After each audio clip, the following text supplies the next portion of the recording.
समादरणीय संत वृंदे, भक्त वृंद, मातृशक्ति।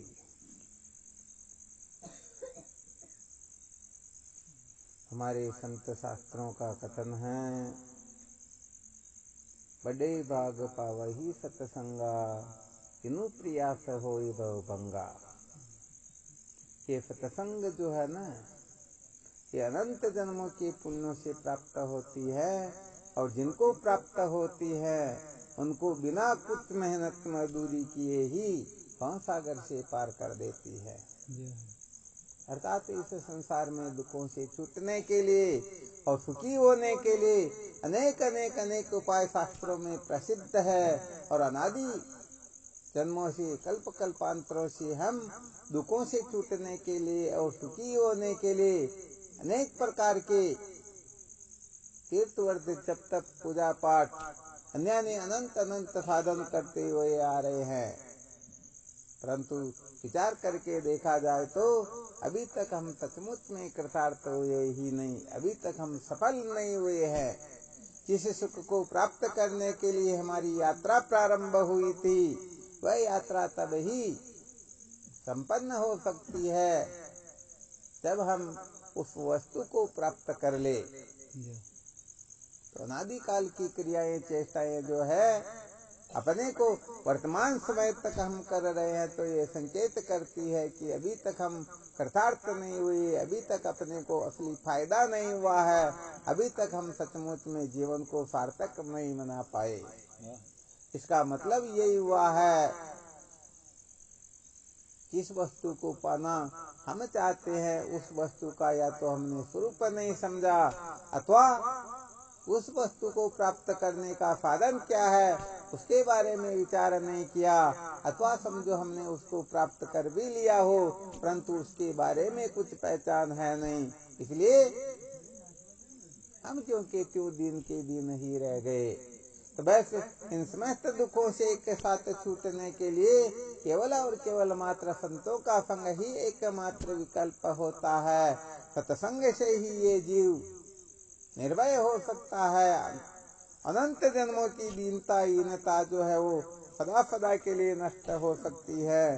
तो सर्वप्रथम इस बात को बहुत अच्छी तरह से समझ लेना चाहिए कि जितने भी संग संसार में हैं वो सारे के सारे पतन की ओर ले जाने वाले होते हैं। उनका संग करके अंत में पछताना ही होता है। परंतु सत्संग, ये सत्संग तो इतनी दुर्लभ है, इसे और श्रेष्ठ कोई वस्तु होती ही नहीं। इस प्रकार से स्वप्न से जगे बिना दुखों का अंत नहीं होता है, वैसे ही बिना सत्संग के ये स्पष्ट कहा भी जाता है, बिनु सत्संग विवेक न होई। अरे बिना सत्संग के विवेक जागृत नहीं होता है, और विवेक के बिना तो और कुछ काम दूसरे बाकी के जितने भी साधन है ना, विवेक उदय हो गया तो समझो सफल हो गए, वरना बाकी के साधन अभी तक वो अपना फल देने में समर्थ है ही नहीं। इस प्रकार से तीली को यदि कोई पानी में डुबो ले फिर वह अग्नि प्रकट नहीं कर सकती है, ऐसे ही बिना विवेक के जागृत हुए कोई भी साधन फलित होता ही नहीं, कोई भी साधन सफल होता ही नहीं। तो ये विवेक जो होता है ये समस्त साधनों का मूल साधन होता है। जैसे व्यवहारिक दृष्टि से देखा जाए तो जिनके पास में पैसे होते हैं वह संसार की समस्त वस्तु को खरीद सकता है। खरीद सकता है या नहीं खरीद सकता है?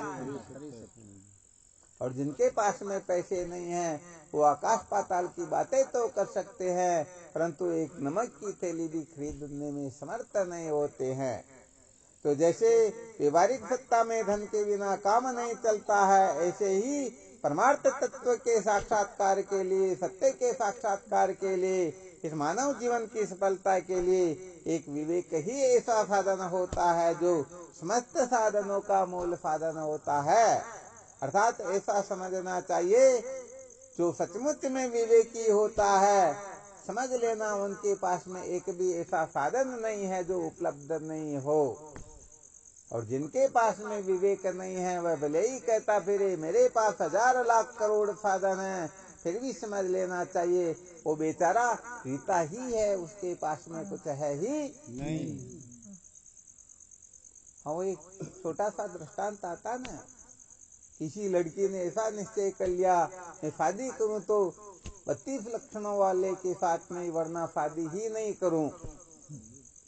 ये लंबी थोड़ी बात ज्यादा विस्तार से न कह करके एक किसी पागल को उनके चक्कर में पटक देते हैं, और केवल वह यही कहता भाई मेरे में 32 लक्षणों में से 2 लक्षण ही नहीं है, बाकी सारे के सारे लक्षण मेरे में हैं।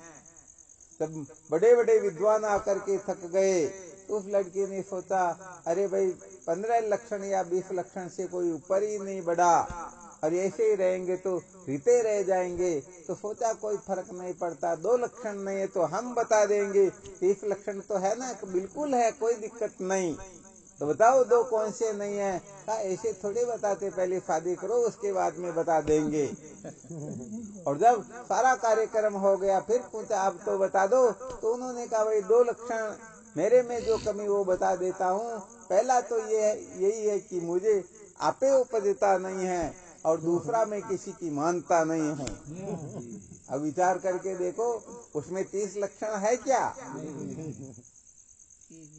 उस विदुषी लड़की ने तो अपना माथा पकड़ लिया, अरे बड़ा खतरनाक हो गया, इसे तो अच्छा 20-20 लक्षणों वाले मिले, ये तो भोंदू 1 नंबर का 1 लक्षण भी इसके पास में नहीं है।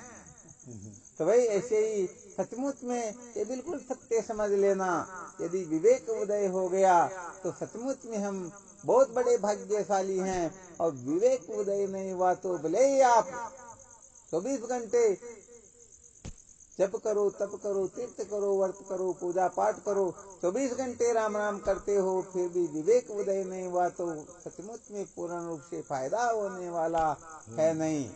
हाँ, चाहे कुछ भी क्यों न कर ले, यहाँ पर तो कहा गया है योग करे तप त्याग महाजप, मौन जटा तन खेह रमाई, ज्ञान समाधि सदा अट पूजत, राम रटे नित प्रीत लगाई, आत्मज्ञान समान नहीं सुख बात कहूँ निज रेस लखाई, चोरण जित न होए बराबर, वाद वदे नर सो पछताई। हाँ, इस संसार में ऐसा कोई है ही नहीं तो इसको चैलेंज कर सके। जैसे सूर्य के उदय होने के पश्चात किसी भी प्रकाश का कोई औचित्य रहता है क्या? नहीं रहता। हाँ, तो ऐसे ही यदि कोई जुगनू ये चैलेंज देने लग जाए कि सूर्य मेरे सामने क्या होता है, तो अंत में पछताना पड़ेगा ना। तो बस ऐसे ही ये विवेक वह मूल साधन है जिससे हम सदा सदा के लिए निर्भय हो सकते हैं, जन्म मृत्यु की श्रृंखला से छुटकारा प्राप्त कर सकते हैं, हम जीवन मुक्त हो सकते हैं, और सदा सदा के लिए कृतार्थ हो सकते हैं। तो केवल मात्र इसे ही मास्टर चाबी समझना चाहिए, अर्थात विवेक यदि उपलब्ध हो गया तो फिर कुछ भी शेष है ही नहीं। तो कुल मिलाकर के सत्संग के माध्यम से इतना संकेत करना चाहते हैं कि और कुछ हो तो हो, नहीं तो ज्यादा चिंता करने की आवश्यकता नहीं है। हाँ, यहाँ पर तो ऐसा कहा गया, भले ही अनंत कोटि ब्रह्मांड का ऐश्वर्य किसी को प्राप्त क्यों न हो जाए, परंतु विवेक नहीं है तो सारा का सारा गड़बड़ी होता है, सारा का सारा भटकाने वाला होता है। और यदि विवेक उदय हो गया फिर भले उसे 3 दिन में खाने के लिए थोड़ा बहुत मिल जाए या 3 दिन में खाने को मिले नहीं, फिर भी वह चक्रवर्ती सम्राट भी उसके सामने कुछ नहीं होता है।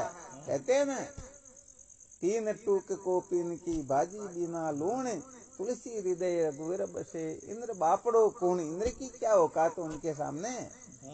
तो भाई ये तो विवेक का महत्व होता है, विवेक से श्रेष्ठ और कुछ होता ही नहीं। तो जिस विवेक के बारे में काफी विस्तार से जो बताया गया, बस इस बात को इतना सा समझना कि ये विवेक जो होता है केवल और केवल मात्र सत्संग से उदय हो सकता है। बिना सत्संग के ये न किसी दुकान पर मिलता है, और न किसी के यहाँ से मांग लाने से मिलता है, और न दूसरी तीसरी अक्ल होशियारी से प्राप्त किया जा सकता है। ये विवेक तो जो संत महापुरुषों का संग करेंगे उसी के हृदय में जागृत होगा, और जो संतों का संग नहीं करेगा, चोर डाकुओं का संग करेगा, तो वह डाका डालने की कला जरूर सीख सकता है, परंतु विवेक उसमें उदय हाँ कभी नहीं होता है। और विवेक उदय नहीं है तो सच्ची बात ज्ञान के जो 8 साधन 11 साधन आदि जो बताए गए ना वो विवेक पर ही आधारित है। विवेक उदय हो गया तो समस्त साधन उनमें प्रकट होने लग जाएंगे। जैसे जिस जगह पर समुद्र होता है वहां पर चारों ओर से नदियां आ करके मिलने लगती हैं। ऐसे ही जिनके हृदय में विवेक जागृत हो जाता है तो ये समस्त साधनाएं जैसे हाथी के पैर में संसार के समस्त जीवों के पैर आ जाते हैं, ऐसे ही विवेक जहाँ उदय हो जाता है और फिर कुछ कमी शेष रहती ही नहीं। इसीलिए विचार सागर के अंतर्गत निश्चल दास जी महाराज डंके की चोट से इस बात को लिख देते हैं। अविनाशी आत्म अचल जगताते प्रतिकूल ऐसो ज्ञान विवेक है सब साधन को मूल। ये समस्त साधनों का मूल साधन होता है। अर्थात जिनके हृदय में विवेक उदय हो जाता है तो न चाहते हुए भी वैराग्य हो जाएगा, न चाहते हुए भी मुमुक्षुता जागृत हो जाएगी और न चाहते हुए भी सत संपत्ति जागृत होने लगेगी। और यही तो ज्ञान के 4 साधन होते हैं, विवेक वैराग्य सत संपत्ति मुमुक्षुता। 4 साधनों से जो संपन्न होता है वो सत्य को जानने का पूर्ण रूप से अधिकारी होता है। जैसे घी भी हो, सूजी भी हो, शक्कर भी हो, तो बताओ हम हलवा बना सकते हैं या नहीं बना सकते हैं? बना सकते हैं ना। तो बस ऐसे ही जिनके हृदय में विवेक वैराग्य सत संपत्ति मुमुक्षुता ये 4 साधन जागृत हो जाते हैं तो सच्ची बात यह है कि वह निश्चित रूप से जन्म मृत्यु की श्रृंखला से मुक्त हो जाएगा। वह फिर किसी माँ के गर्भ में उल्टा नहीं लटकेगा। वह 84 के चक्कर से सदा सदा के लिए छूट जाएगा। और विवेक उदय नहीं हुआ तो भरोसे मत रहना, फिर कुछ भी काम चलने वाला वास्तव में नहीं। तो आज संत महापुरुष अपने को अनेक प्रकार की युक्तियों के द्वारा विवेक कैसे जागृत होता है इसके ऊपर प्रकाश डालेंगे और अपने अनुभव के द्वारा समस्त साधकों को किस प्रकार से जीवन को धन्य बनाया जाता है इनके बारे में विस्तृत रूप से अपने अनुभव का वर्णन करेंगे, ताकि हम भी, क्योंकि संत महापुरुषों ने जिस प्रकार से सत्य का साक्षात्कार किया है हमें भी उसी प्रकार से करना है। ऐसे छोटा सा सूत्र समझो और महापुरुषों के प्रति महाजनों इनगत ऐसा पंथा, महापुरुष जिस रास्ते से विचरण करते हमें भी उसी रास्ते से चलना है। सचमुच में जीवन सार्थक हो जाएगा, वरना बहुत बड़ा गड़बड़ घोटाला होने वाला है।